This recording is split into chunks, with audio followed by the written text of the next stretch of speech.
রাজধানীর শিল্পকলা একাডেমির স্টুডিও থিয়েটার হলে মঞ্চস্থ হয়েছে আইওবি থিয়েটারের দর্শকপ্রিয় প্রযোজনা সুলতানার স্বপ্ন।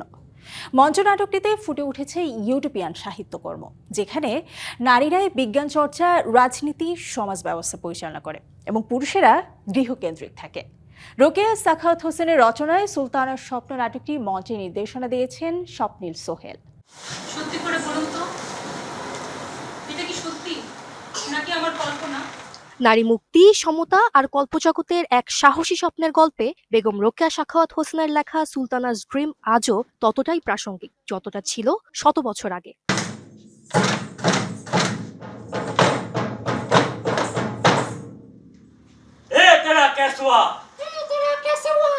রোকেয়া সাখাওয়াত হোসেনের স্বপ্ন আজও চোখে আঙ্গুল দিয়ে দেখায় আমাদের সমাজের বাস্তবতা। তাই মঞ্চায়নটাও দর্শকদের মনে দাগ কেটে যায়। আলো, শব্দ, কস্টিউম সব মিলিয়ে দলগত পরিশ্রমে ফুটে উঠেছে লেডিল্যান্ডের সেই কল্পিত সমাজ, যেখানে নারী সকল সমতার প্রতীক।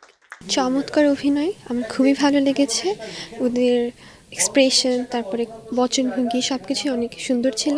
আমি ভার্সিটিতে বসে একবার দেখেছি, এত ভালো লেগেছে যে আমি আবার দেখতে এসেছি। নারী জাগরণ, নারীদের মনস্তাত্ত্বিক উন্নতি, পুরুষ শাসিত যে সমাজ, এটার যে নির্যাতন, সেটা থেকে উত্তরণ এক্সেট্রা। নারীর নেতৃত্ব, পরিবেশ ও জ্ঞান চর্চার স্বপ্নে ভরা এই কাহিনী এবার মঞ্চে নতুন রূপে হাজির হলো সুলতানার স্বপ্ন নামে। আইইউবি থিয়েটারের 24তম প্রযোজনা হিসেবে নাটকটির নির্দেশনা দিয়েছেন স্বপ্নীল সোহেল। আমরা পেটে ভাতে ভালো আছি, কিন্তু আমরা যদি আমাদের অধিকারের জায়গা থেকে চিন্তা করি, আমাদের সমাজের অগ্রগতির কথা চিন্তা করি, আমাদের মানুষের যে আমরা ভাগ বলি না, যে নারী পুরুষ ভাগ আলাদা আলাদা ইত্যাদি ইত্যাদি, তো এই সব জায়গাতে যখন যাবেন আপনি, তখন দেখবেন যে বৈষম্যের শেষ নেই। সব শিল্পের, সব ভাবনার মিশেল। আমার মনে হয় সেজন্যই আমি দর্শকের কাছে এই শব্দগুলো বা এই কথাগুলো তুলতে চেয়েছি এবং ওরা বলেছে, ভালো লেগেছে সবার। বেগম রোকেয়ার কাহিনীকে নতুন শিল্প ভাষায় উপস্থাপন করতে গিয়ে শিল্পীরা জানিয়েছেন এই মঞ্চনাটকটি শুধু অভিনয় নয়, বরং এক ধরনের দায়িত্ববোধ। রোকেয়া সাখাওয়াত হোসেন তিনি তার টাইমে কি করেছেন আর কোন জায়গা থেকে এই স্বপ্নটি তিনি দেখেছেন, সেই জিনিসগুলো কল্পনা করো। তো আমি ওনাকে নিয়ে একটু ঘাটাঘাটি করি, একটু বোঝার চেষ্টা করি। তো এটাই আর কি, প্রথমবার করেছি, অনেক ভালো লাগছে।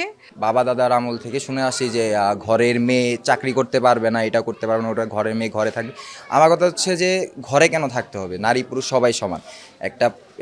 কোনো একটা ভালো কিছু করতে গেলে সেটা তো দুইজনেরই অবদান থাকতে হবে। লাস্টের যে গানটা ছিল, সাম্যের গান গাই, আমার চোখে পুরুষ নারী কোনো ভেদাভেদ নাই, তো সবাই সমান, এটাই আমরা ইকুয়ালিটিতে বিশ্বাস করি। সুলতানার স্বপ্ন নাটকে মঞ্চে বিভিন্ন চরিত্রে অভিনয় করেছেন কিরণ সরকার, সাদিয়া আফরিন, সুমাইয়া ইমা, ফারজানা আক্তার সহ আরো অনেকে। সঙ্গীতা ইসলাম, ডিবিসি নিউজ, ঢাকা।